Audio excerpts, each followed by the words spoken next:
Halo Sobat Detektif, kembali lagi dengan Kak Fa. Nah, Sobat Detektif, tahu nggak hari ini kita akan mempelajari apa? Sebelum kita mulai, Kak Fa mau tanya nih, kalian pernah nggak sih merasakan bangun tidur tapi tubuhnya rasanya lemes banget? Atau pernah nggak kalian terpikirkan, kenapa ya handphone yang lagi kita pakai sekarang kalau nggak di-charger itu akan mati? Hmm, Ternyata teman-teman, rahasia di balik itu semua ada hubungannya dengan detektif kita hari ini loh. Untuk mengetahui jawaban dari hal tersebut, mari kita tonton bersama-sama petualangan seru kita mempelajari bab energi dan usaha. Tonton sampai habis ya.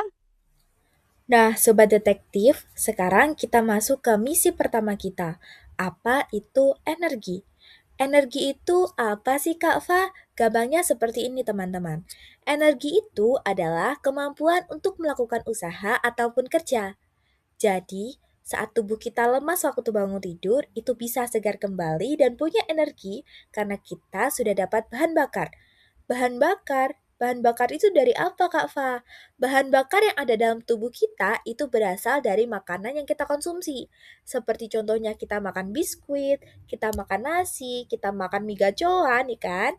Nah, makanan-makanan itu bisa diolah oleh tubuh kita menjadi energi. Energi itu yang bisa membuat kita kuat lagi untuk main sepeda, berlari, ataupun belajar bareng Kak Fa hari ini. Nah, Sobat Detektif, tahukah kamu kalau energi itu punya sifat yang super ajaib loh Sobat? Yang pertama, energi itu tidak dapat diciptakan dan juga tidak dapat dimusnahkan. Yang artinya, kita sebagai manusia nggak bisa bikin energi dari ketiadaan atau kita tidak bisa membuat energi dari nol. Dan kita juga tidak bisa menghilangkan energi sampai lenyap. Kemudian sifat ajaib yang kedua, energi bisa bertransformasi alias energi bisa berubah bentuk dan beradaptasi. Contohnya, tadi energi kimia dalam makanan bisa berubah jadi energi gerak saat kita beraktivitas. Kemudian yang ketiga, energi itu dapat berpindah tempat. Cara perpindahan energi itu ada tiga. Yang pertama, lewat konduksi atau merambat. Yang kedua, konveksi atau mengalir. Dan yang terakhir, itu radiasi atau memancar tanpa perantara sama sekali. Yang terakhir, ini rahasia paling unik loh teman-teman. Sifat yang paling ajaib dimiliki oleh energi berbeda dari benda di sekitarnya. Energi itu murni tidak memiliki massa sama sekali. Jadi, energi itu tidak mempunyai berat, tapi kehadiran dan efeknya bisa banget kita ukur dan rasakan manfaatnya sehari-hari. Hebat banget kan teman-teman?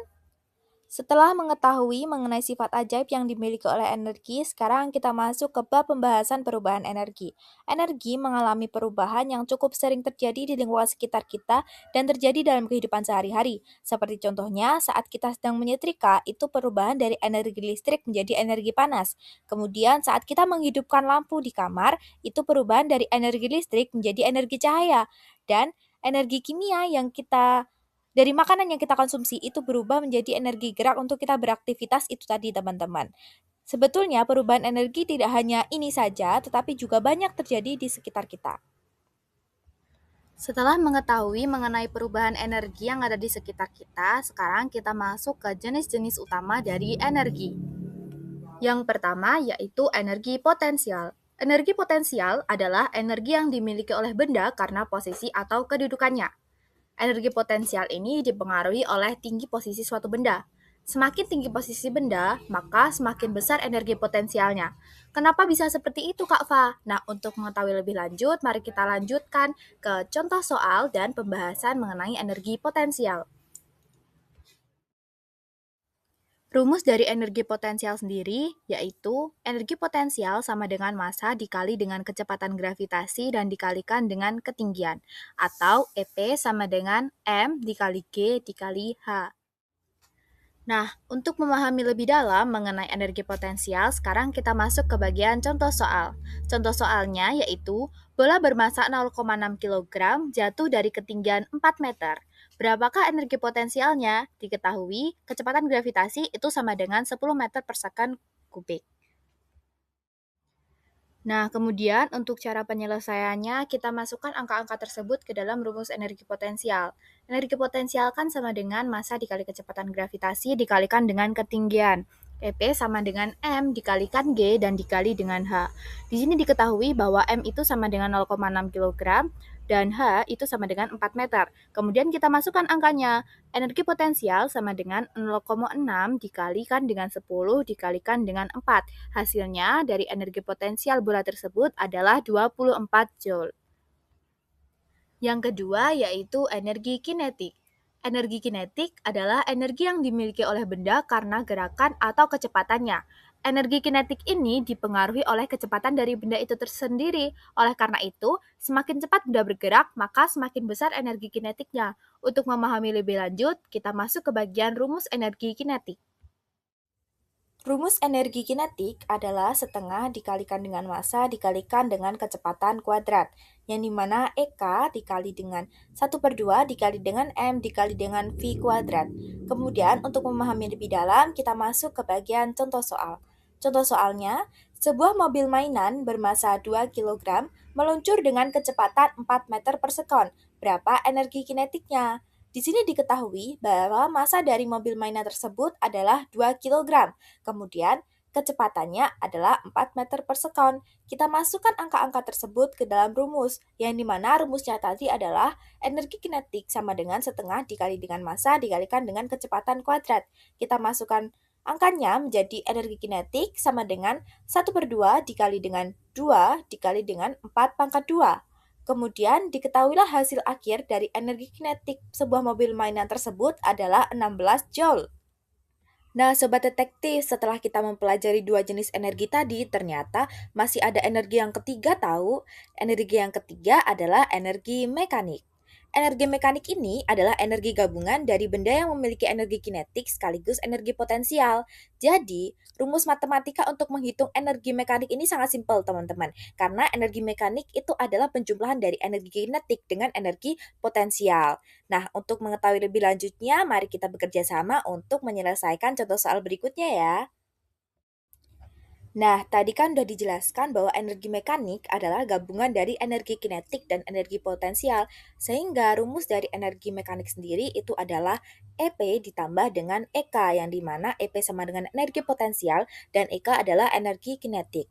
Nah, untuk memahami lebih dalam lagi, kita masuk ke bagian contoh soal. Di sini contoh soalnya, burung elang bermassa 1 kg terbang dengan ketinggian 10 meter dengan kecepatan 5 meter per sekon. Berapa energi mekaniknya? Diketahui, kecepatan gravitasi itu sama dengan 10 meter per sekon kuadrat. Di sini kita langsung masuk ke bagian pembahasannya. Diketahui bahwa elang tersebut bermassa 1 kg, kemudian terbang pada ketinggian 10 meter, sehingga M-nya adalah 1 kg, H-nya adalah 10 meter. Kemudian, kecepatan dari elang tersebut adalah 5 meter per sekon, V dari elang tersebut adalah 5 meter per sekon. Nah, untuk itu kita masuk ke bagian cara menjawabnya, ke bagian rumusnya. Yang pertama harus kita cari yaitu energi potensial. Energi potensial rumusnya adalah M dikali G dikalikan dengan H. M adalah massa, G gravitasi, H adalah ketinggian. Kemudian kita masukkan angkanya, sehingga energi potensial dari elang tersebut adalah 1 dikali dengan 10 dikalikan dengan 10. Hasilnya adalah 100 Joule. Kemudian yang kedua, kita harus mencari energi kinetik. Energi kinetik rumusnya adalah 1/2 dikali dengan M dikali dengan V kuadrat, atau 1/2 dikalikan dengan massa dikalikan dengan kecepatan kuadrat. Sehingga kita masukkan angkanya menjadi setengah dikalikan dengan 1 dikalikan 5 pangkat 2. 5 pangkat 2 ini adalah 25, jadi sama dengan setengah dikalikan 1 dikalikan 25. Hasilnya adalah 12,5 Joule. Nah, di sini kita sudah mengetahui bahwa energi potensial dari elang tersebut adalah 10 dan energi kinetik dari elang tersebut adalah 12,5. Kemudian kita masuk ke rumus selanjutnya untuk mencari energi mekanik. Energi mekanik adalah gabungan dari energi potensial dengan energi kinetik, sehingga energi mekanik itu sama dengan EP ditambah dengan EK. Kita masukkan angkanya. Hasil EP tadi adalah 100 dan hasil EK adalah 12,5. Sehingga energi mekanik itu sama dengan 100 ditambah 12,5. Hasilnya adalah 112,5 Joule. Sehingga hasil akhirnya energi mekanik dari bulu elang tersebut adalah 112,5 Joule. Nah, teman-teman, kita tadi sudah menyelesaikan misi pertama kita. Selanjutnya, kita masuk kepada misi kedua. Misi kedua kali ini yaitu untuk mengetahui apa itu usaha. Usaha adalah energi yang disalurkan oleh gaya untuk menggerakkan atau memindahkan suatu benda. Atau gampangnya seperti ini, usaha terjadi karena sebuah gaya diberikan pada benda dapat menyebabkan benda tersebut berpindah tempat. Seperti contohnya kalian mendorong meja, kemudian kalian menarik meja, seperti itu ya teman-teman, itu termasuk dengan usaha. Karena adanya gaya yang kita berikan menyebabkan benda tersebut berpindah tempat. Nah, teman-teman, selanjutnya kita masuk ke bagian contoh dari usaha. Yang pertama, coba deh kalian bayangin, kalau kalian sedang mendorong meja atau troli berjalan di supermarket, saat kalian dorong ke depan, mejanya itu pasti ikut meluncur ke depan atau maju searah dorongan kalian. Nah, karena keretanya berhasil berpindah tempat, kejadian ini disebut dengan usaha positif. Usaha positif itu apa, Kak Fa? Usaha positif adalah usaha yang berhasil kita berikan kepada suatu benda dan menyebabkan benda itu bergerak. Seperti itu, teman-teman. Kemudian, contoh yang kedua yaitu saat kalian mendorong tembok. Saat kalian mendorong tembok, kalian memberikan usaha kepada tembok tersebut, tetapi tembok tersebut tidak bergerak, sehingga usaha yang dihasilkan itu adalah nol. Kenapa bisa nol, Kak Fa? Karena saat kita memberikan usaha atau gaya kepada tembok tersebut tidak bergerak dan tidak mengalami perubahan, sehingga usahanya itu sama dengan nol. Nah, Sobat Detektif, tadi kan kita sudah mempelajari mengenai energi dan juga kita sudah mempelajari mengenai usaha. Kenapa Kak Fa kok kali ini kita membahas mengenai misi energi dan juga usaha? Ternyata teman-teman, keduanya itu memiliki hubungan dan memiliki keterkaitan satu sama lain. Karena usaha itu adalah transfer energi yang terjadi ketika sebuah gaya diterapkan pada suatu benda yang menyebabkan benda tersebut berpindah tempat. Sehingga tanpa adanya energi, kita itu tidak bisa memberikan gaya kepada benda dan tidak bisa menyebabkan benda itu berpindah tempat. Begitu, atau secara singkatnya seperti ini. Energi itu adalah kemampuan untuk melakukan usaha, dan besarnya usaha yang dilakukan itu sama dengan perubahan energi pada benda tersebut, sehingga keduanya ini saling berkaitan. Wah, teman-teman, hebat banget ya kalian sobat detektif. Semua misi rahasia kita hari ini sudah berhasil kita bongkar bersama-sama. Mulai dari rahasia energi biskuit sampai teka-teki. Kenapa ya dorong tembok itu usahanya bernilai nol? Ternyata belajar IPA itu seru banget kan sobat? Nah, sekarang giliran Kak Fa nih yang mau kasih tantangan buat kalian semua. Coba kalian ingat-ingat, aktivitas apa saja yang sudah kalian lakukan dari pagi tadi sampai sekarang?